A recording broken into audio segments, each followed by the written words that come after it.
A few days before our 5th wedding anniversary, Laura posted an intimate photo with her male secretary on social media. The caption read, "New husband." I calmly liked the post, then sent her a divorce agreement. Not long after, she commented under the photo, "Don't ask, it's fake, lost a game of truth or dare." Then she hurried home to explain everything to me. I said, "It's fine, let's divorce." After all, the divorce lawyer was already prepared. Chapter 1. Laura frowned deeply and glared at me. "What do you mean by that? I told you, it was truth or dare.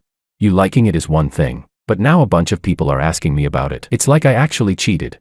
Something stabbed sharply in my chest. I clenched my fingers. "Didn't you?"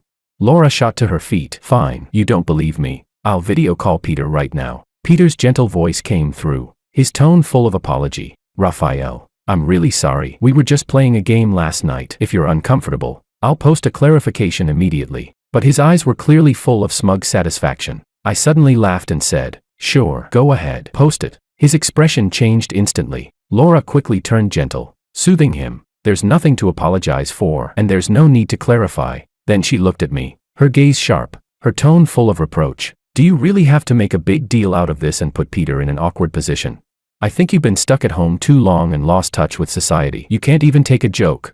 My eyes burned with pain. Laura said I was out of touch with society, but she'd forgotten that back then, when she asked me to become a stay-at-home husband, I had refused. She said that in a family, it was enough for just one person to suffer the hardship of earning money. Yet now, all that hardship was coming from her. Inside, emotions surged violently, but on the surface I forced myself to stay calm. "Yeah, you two get along so well, maybe you really are more suitable as a married couple," Peter hurried to explain. "Raphael, that's not what I meant."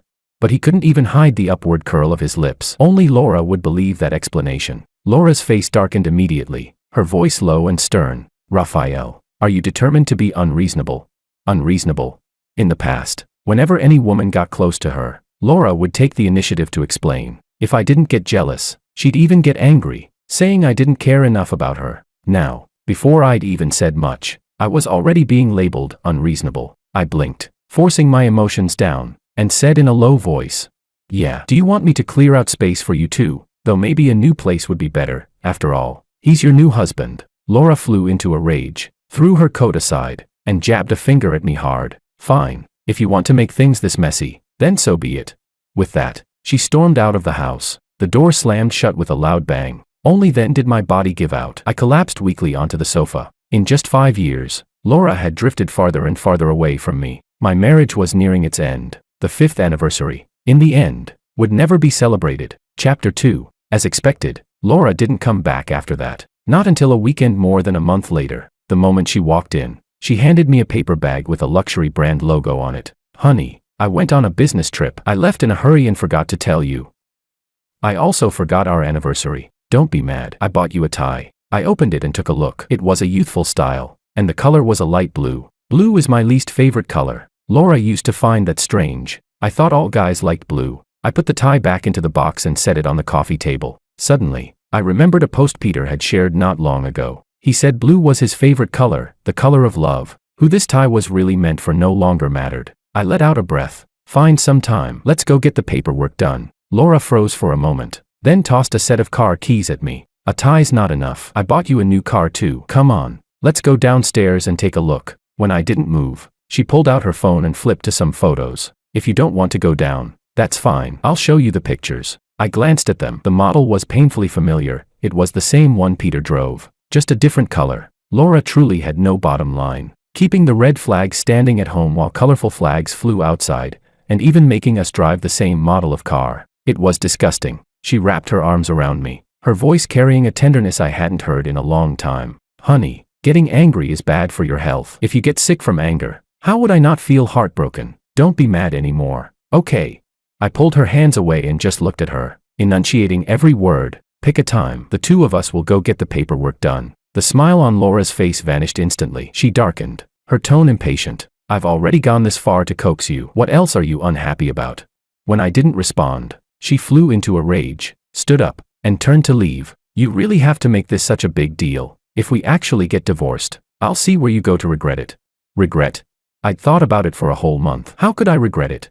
Last month, I made chicken soup and brought it to her company, but the office was empty. I walked into the inner lounge. Laura and Peter were lying on the bed, wrapped in each other's arms, their bodies close and intimate, as if nothing in the world could separate them. It had been a long time since Laura last slept in my arms. Peter's neck was covered in scattered kiss marks. I couldn't take it anymore. My stomach churned violently, and I stumbled out, but I didn't tear the veil off right then. My family's small factory had survived all these years solely because of Laura. If I completely fell out with her and the factory collapsed, with my father's temper, he might end up in the hospital from sheer shock. But now, I grabbed her arm. I want a divorce. Laura grew even angrier and shook my hand off. If we really divorce, what do you think will happen to your dad's factory?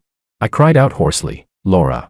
Tears poured down uncontrollably. My dad passed away last week. Chapter 3. Last time, after I had a fight with Laura, my dad called me and said that the Ramos Group had cut off the funding. I called Laura to question her, but Peter answered instead. With an awkward tone, he said, Laura's busy. She won't be answering her phone for the next few days. I didn't know whether he was telling the truth, but the Ramos Group really had stopped the funding. I thought Laura might be deliberately making things difficult for me. I assumed it was just her throwing a tantrum, but only one day later, several suppliers caught wind of it and began terminating their contracts one after another. In less than a week, almost all our partners chose to cancel cooperation. In the scorching summer heat, I went door to door to speak with their bosses. No one was willing to see me. Eventually, I collapsed from heat stroke under the sun. When I woke up, I saw my dad wiping away tears. It's Dad who's dragging you down, he said, but we didn't even have the luxury to grieve. The factory had been shut down for days, and the workers came to our home to protest. I called Laura dozens of times, but no one ever answered. Outside, the workers had already started smashing the doors and windows. In my desperation, I finally managed to contact her through another assistant. Impatiently, she asked, "What is it?" "My family's factory." Before I could finish, she cut me off. "All right, I know. We'll talk when I get back." After that, I couldn't reach her again. I had no choice but to sneak out and look for help on my own. While leaving, I was even hit on the arm by one of the workers. Fortunately, an uncle who had worked with us for many years was willing to lend me some money so I could first pay the workers' wages. I rushed home, overjoyed, but I never expected that after being besieged by workers for 4 days, my dad had completely collapsed. He jumped from the building and fell right in front of me. I slumped down beside him at once, forgetting even how to cry. Before the funeral, I called Laura again. Peter answered once more. His voice was gentle, but his words pierced straight through my heart. "Laura's taking a shower, Raphael. You know, at times like this, she doesn't like to be disturbed." After hanging up, I stared blankly at my dad's body. That jump didn't just end his life, it also completely severed the very last trace of affection I had for Laura. After hearing everything, Laura fell silent for a long time. There was no way she hadn't seen the dozens of calls I'd made. After a long while, she finally spoke. "You." But she didn't finish the sentence. Perhaps she knew that he was already gone, and there was nothing she could say now. Yet in just a moment, she returned to her usual self. "Raphael, I'm sorry about Dad, but you know, if it weren't for me, your father's factory would have gone bankrupt 4 years ago. With his personality, he was never suited for business." I couldn't believe what I was hearing. Unable to suppress my anger any longer, I slapped her across the face. "Are you even human?" It was the first time I had ever laid a hand on her. The day I saw her lying in bed with Peter, I had already wanted to do this. Laura clearly hadn't expected me to hit her. She sprang to her feet and raised her hand. I closed my eyes and waited for the slap to come down, but perhaps feeling guilty, she only knocked over the tea and shouted angrily, "You domestic abuser." She nodded as she spoke. "Fine, you want a divorce, right? Then divorce it is." With that, she called her lawyer. "Bring over a divorce agreement." Chapter 4. How did Laura and I end up like this? Even I feel a bit dazed thinking about it. Back in my junior year of college, I interned at a company owned by one of Laura's friends. After finding out I was her junior from the same university, she deliberately asked the boss to take extra care of me. Later, as we gradually had more contact, the boss would often bring me along to meet up with her. Her intentions were far too obvious, but I knew very clearly that our backgrounds and social status were worlds apart. There was never going to be a future. She picked me up and dropped me off from work every day. She prepared exam materials for me. She even bribed my roommates, who all tried to persuade me to accept her. Still, I didn't dare to be with her. Many times, I explained things to her very firmly, yet she always brushed it off, unconcerned. "Whether you agree is your business. Whether I chase after you is mine." I thought that if she kept at it long enough, she would eventually give up, but I never expected her parents to die together in a plane crash. She had originally planned to study abroad, but was forced to temporarily take over the massive group. During that time, she still didn't stop pursuing me. Only, every time I saw her, her face was pale, her brows tightly furrowed. No matter how hard she tried to hide it, she couldn't conceal her exhaustion. After asking my former boss, I finally learned that she was surrounded by danger within the group. Yet in front of me, she still pretended to be calm and unbothered. I could no longer hold back my heartache. During the hardest period of her life, the two of us got through it together. I didn't understand her work at all. All I could do was stay by her side when she felt defeated, and make her a bowl of chicken soup. She once held me inside. If it weren't for you, I really wouldn't have made it through. When she finally gained a firm foothold in the group, she booked the entire revolving restaurant to celebrate. That was where our marriage began. She cried, like a child, foolishly unable to believe it. You really agree? You won't regret it. I'm stubborn by nature. Once you agree, you won't get a chance to leave me. I hugged her. The two of us cried and laughed at the same time. Back then, I truly believed I had met someone who would love me for a lifetime. But after only 5 years of marriage, that love had already become so fragile it could shatter at the slightest touch. In fact, Laura's change hadn't come out of nowhere. In the 3rd year of our marriage, I found a man's lighter in her pocket for the first time. At the time, I didn't think much of it. Later, the scent of men's cologne began lingering on her. In the group photos she took when going out, Peter's figure always appeared. Every time, Peter stood right by her side. When she was with me, she would often be called away by sudden phone calls or messages. I comforted myself, telling myself she must just be busy with work. But when it happened too many times, even self-deception became impossible. The doorbell rang. The lawyer had arrived. Chapter 5. When the lawyer took out the divorce agreement, Laura seemed like she still wanted to say something, but I didn't spare her a single glance. I only skimmed it briefly, then signed my name. After that, I said coldly, "Laura, sign it." She stared at me for a long time. Seeing that I wouldn't budge, she snatched the agreement away at once. "So you're really going to push things this far? Fine, fine. Don't you regret it?" Fuming, she grabbed a pen and scrawled her signature in a couple of strokes. After signing, she kicked the table hard to vent her anger. At that moment, her phone rang. In the silent living room, the voice coming from the receiver was painfully clear. "Laura, I'm not feeling very well. Can you take me to the hospital?" After a pause, he added, "Forget it. You should stay home with Raphael. I'll go by myself." Laura looked at me. I turned my head away indifferently. After hesitating for a moment, she still chose Peter. "I'll take him to the hospital first. Wait for me at home." Then she left, almost as if she were fleeing. I didn't pause for even a second and immediately began packing my things. When I was clearing out the bookshelf, a follow-up medical report caught my eye. I finally couldn't hold it in anymore. Clutching the report, I let out a hoarse, explosive shout in the empty house. I had tried my best to save this marriage, but it hadn't even lasted long enough to reach the so-called 7-year itch. Dragging my suitcase, I walked out of the house I had lived in for 5 years. I turned back to look at it. This upscale residential complex wasn't all that great after all. When houses grow bigger, the distance between people only grows farther. As I reached the plaza, I saw a young couple chasing and fooling around. The girl pouted in mock anger. The boy immediately ran back to coax her. She broke into a smile at once and leapt onto his back. Laughing and joking, the two of them ran off together. My eyes burned with soreness. Once, Laura and I had been just like that. She had once treated me as her whole world. And precisely because we had truly loved each other, the separation hurt like having muscles torn and bones stripped away. I had already rented an apartment a few days earlier. Moving in now, I only needed to clean up a bit before I could live there. I worked non-stop until the afternoon. Before I could even catch my breath, a dull, sudden pain shot through my calf. In the blink of an eye, the pain left me unable to move. Remembering the doctor's instructions, regret washed over me. Once the pain eased a little, I hurriedly took a taxi to the hospital. The doctor frowned and scolded me. "You absolutely must not engage in intense activity again. Put household chores on hold for now. After a fracture, you need to rest properly. Don't treat your body like it doesn't matter." I nodded, holding a stack of forms, and limped out of the consultation room. But just as I reached the lobby, I ran into Peter. He was smiling, but the smile didn't reach his eyes. They were full of mockery. "Raphael, you didn't follow us here on purpose, did you? You're already divorced from Laura, and you're still chasing after her like this." I didn't want to deal with him and turned to leave. "Raphael." Laura walked over with a slight frown. "Why are you at the hospital?" I let out a cold laugh. "What does it have to do with you?"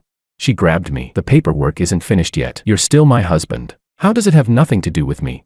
I shook her off, but ended up putting pressure on my calf. My face turned pale instantly. "What's wrong with you?" Before she could step forward to support me, Peter immediately clutched his head. "Laura, it still hurts a bit." I watched his performance with a blank expression. Laura hesitated, but seeing my cold, distant look, she wavered for a moment and then chose to support Peter instead. Turning back to instruct me, Raphael, go home first. I'll be back later. We'll talk properly then. After they left, I could no longer hold on. Bent over, I sat down on a chair, waiting for the pain to subside. A nurse came over and asked with concern if I was all right. I could only wave my hand. Inside, bitterness spread uncontrollably. Even a stranger cared more about me than Laura did. Chapter 6. After I got home, I took my medicine and fell asleep. I didn't wake up until Laura's phone call jolted me awake. Why haven't you arrived yet? The whole family is waiting for you.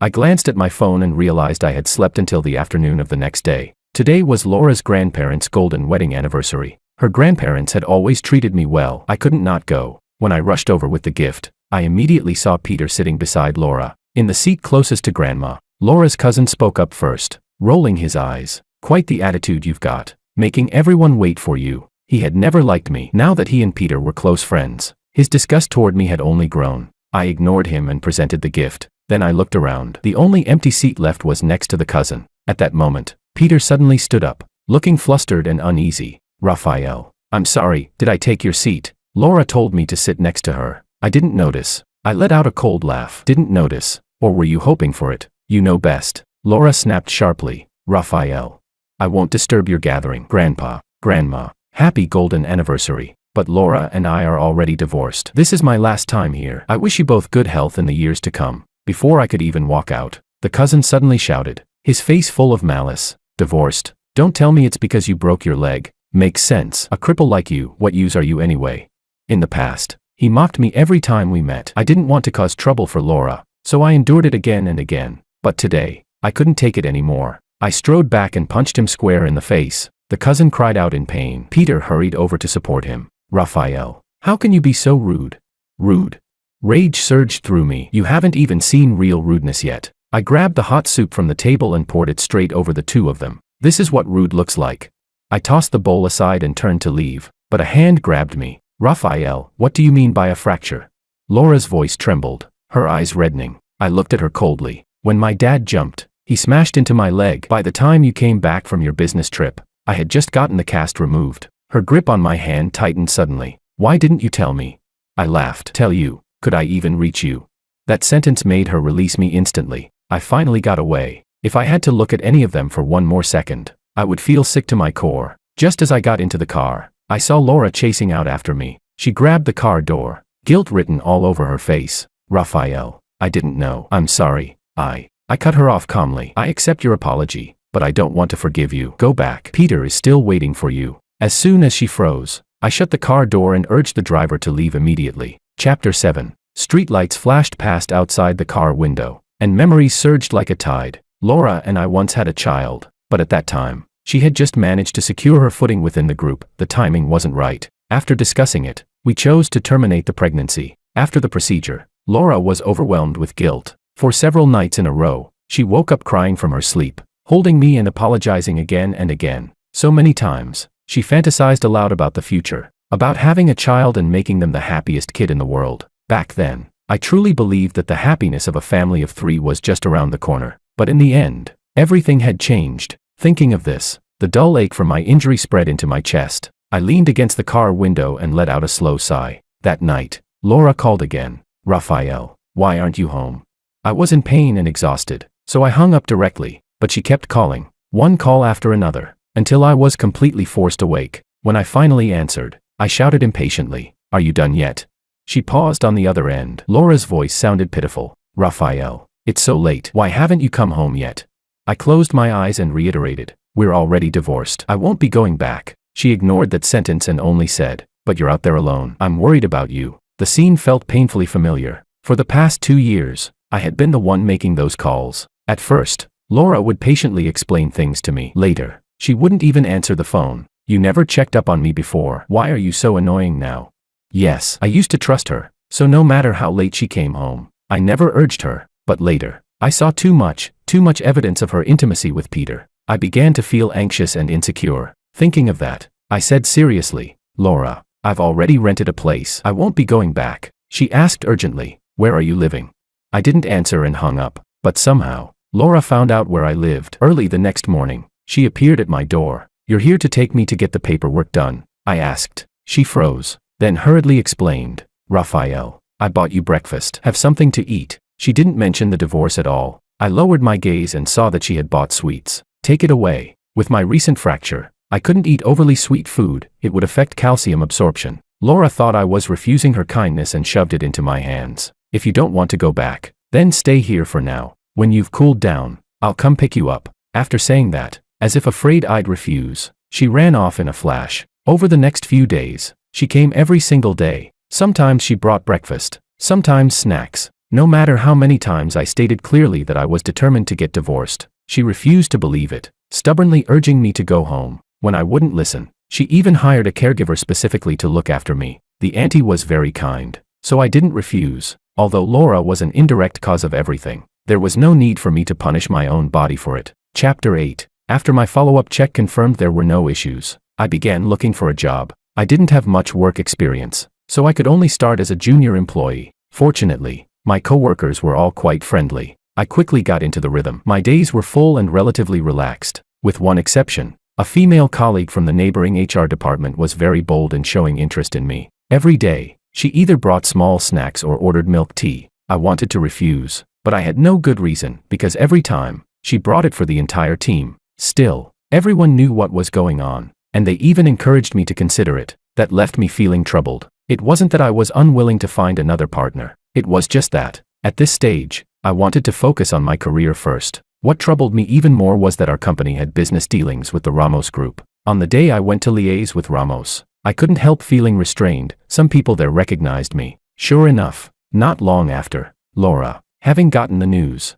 came down from the top floor. Peter followed behind her. When she arrived, that female colleague was chatting with me. Laura's face darkened immediately. With so many people around, she didn't question me outright, but when I went to the restroom, she followed me. Is this woman the reason you divorced me?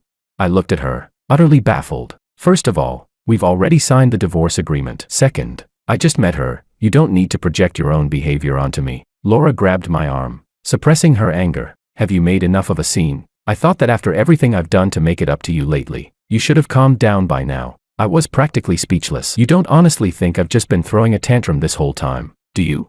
She frowned. Isn't that what this is? After all these years together, how could we just cut things off like that? Her naive way of thinking almost made me laugh. I pried her hand off mine and nodded. I understand. Seeing my expression return to normal, she finally relaxed. Then come back and stay at home tonight. I didn't respond, apparently taking my silence as consent. Laura left, pleased with herself. On the way back, Peter came out to meet her. He first glanced at me warily, then looped his arm through Laura's. Why did you take so long? Laura shoved him away, turned back to look at me, wearing an expression as if she were waiting for praise. I walked past the two of them without even glancing sideways. Behind me came Laura's impatient voice. Stay away from me. I sneered inwardly. Peter was truly pitiful. Laura didn't seem to like him that much either, snapping at him whenever she pleased. After I got home from work, Laura's call came right on time. Rafael, what do you mean by this? You're suing me? Back on the day of Grandpa and Grandma Ramos's golden anniversary, I had already contacted a lawyer to start the process. I hadn't expected the notice to reach Laura today. I said calmly, if you won't go handle the paperwork with me, I have no choice but to go through the legal process. Laura was silent for a long while. You really want to divorce me? I think I've made that very clear to you the last few times. After saying that, I hung up, but less than half an hour later, someone started pounding on my door. It was Laura. I didn't open it for a long time. She simply gave up on her image and shouted outside, Rafael, I need to talk to you. Even the neighbor across the hall came out to urge me. With no other choice, I opened the door and let her in. Laura's coat was crooked, her clothes wrinkled and disheveled. It was the first time I had ever seen her in such a sorry state. Once inside, she shrank back instead. Rafael. She swallowed, then said pitifully, I want to drink the chicken soup you make again. Chapter 9. Back in those days when we supported each other, I often stewed chicken soup for her. My mom once said that chicken soup made with love could soothe all unhappiness. But now, I no longer had that much love left for her. I shook my head. Laura, I'm not your nanny. If you want chicken soup, go find Peter. Laura's eyes instantly reddened. When she spoke again, her voice was choked with sobs. Rafael, I don't want a divorce. As if remembering something, she pulled a ring out from her clothes. Look, this is the first ring I ever gave you. I'll give it to you again. I took it from her hand. Her eyes lit up immediately. But the next second, I walked over to the window and threw the ring out. Laura rushed to the window as if she'd gone mad. Then she turned back, staring at me in disbelief. I said coldly, "This is my resolve." She lowered her head, lost in thought. I couldn't be bothered with her anymore and headed toward the bedroom. "When you leave, close the door behind you." Suddenly, she hugged me tightly from behind. Warm liquid soaked into my back. "Raphael, I was really wrong. I don't want a divorce." She was holding me too tightly. I had to use real force to break free. I shoved her away. She staggered back 2 steps, yet her expression was eerily calm. Looking at her like that, a sense of dread rose in my chest. Sure enough, when I turned back, she followed me, locked the bedroom door, and turned the key. I couldn't believe it. I banged on the door and shouted, "Laura, are you insane? This is illegal." She said, "We won't divorce. We'll just stay like this, together in one house, and not go out. Our relationship will slowly heal." There was a hint of madness in her voice. After that, she only repeated one sentence over and over, "I don't want a divorce." I took a deep breath, forcing myself to calm down. "Laura, I saw you sleeping with Peter." Silence. The next second, the door was flung open. Laura's eyes were bloodshot. "Raphael, listen to me. It was Peter who seduced me." "Really?" "I'm sorry. I won't do it again. Please forgive me."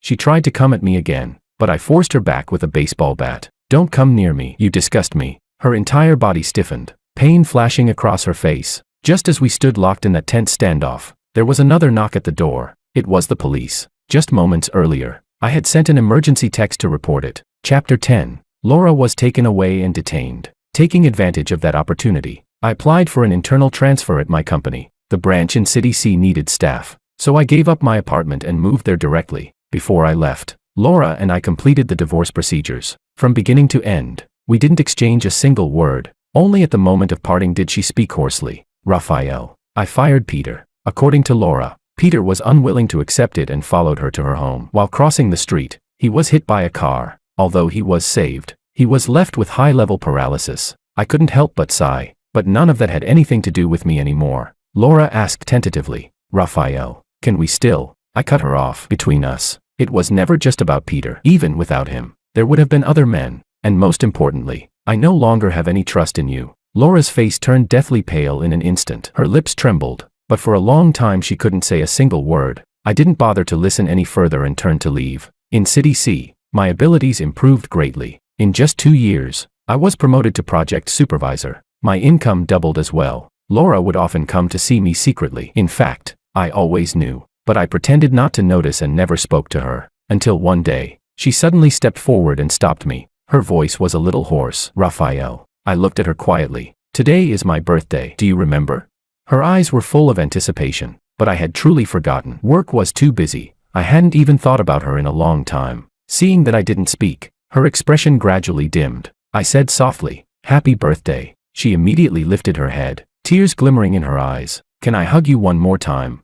I refused. I shouldn't let her have any more illusions. From that day on, Laura never came again. At least, I never saw her. Under her leadership, the Ramos Group continued to grow larger and stronger. I often heard colleagues mention her, but in my heart, there were no longer any ripples. Over those 2 years, there were also outstanding women who pursued me, but I focused on my work and didn't have much energy to spare for that. 5 years later, Laura's cousin suddenly called me. "My cousin wants to see you." I had always disliked him, so naturally I didn't want to bother. Before I could hang up, though, he started crying on the other end. "I treated you badly before. I apologize, but my cousin really isn't doing well anymore. She only wants to see you." I was startled. I had seen Laura in the news last year. She had seemed perfectly fine then. When I rushed to the hospital, I saw a Laura who looked nothing like her former self, emaciated and skeletal. Her hair was cut very short. Her cheekbones protruded. Her cheeks were sunken, and the arm extending from beneath the blanket was nothing but skin over bone. I stared at her in disbelief. Her cousin explained from the side, "She's been drinking all the time. She's been hospitalized several times for gastric bleeding." Repeated gastric bleeding and perforations caused her health to deteriorate more and more. Last year, she was diagnosed with stage 2 gastric cancer. It could have been controlled, but Laura refused treatment and instead abused her body even more recklessly. Very quickly, it progressed to stage 4 gastric cancer. She just said she wants to see you one more time. In the afternoon, Laura finally woke up. When she saw me, tears instantly streamed from her eyes. "Raphael." She had very little strength left, but she still forced herself to speak. "I'm sorry, Raphael." Just those 2 sentences had already exhausted all her energy. To say I felt nothing at all would be a lie. But in the end, everyone has to pay the price for their own actions. Chapter 11. After Laura passed away, her lawyer came to see me. Half of the shares she held were transferred to me. Laura said this is her compensation to you. She asked that you not refuse it. At the time of the divorce, Laura had already given me half of the marital assets. Now, with these additional shares, I had effectively become a true millionaire. I resigned from my job and went abroad to continue my studies. This time, I chose a major that I truly liked. After graduating, I opened a small studio of my own. Life moved at an unhurried pace. In my spare time, I traveled to different parts of the world. Along the way, I made many friends. I also met people who made my heart flutter. But I no longer threw myself into love without reservation. Nor did I place all my emotions onto a partner. More than anything else, I learned to prioritize my own feelings. My current girlfriend often says, "When you love yourself, that's when you're most attractive to me." I look at the birds gliding across the sky. They are free and unrestrained, just like me.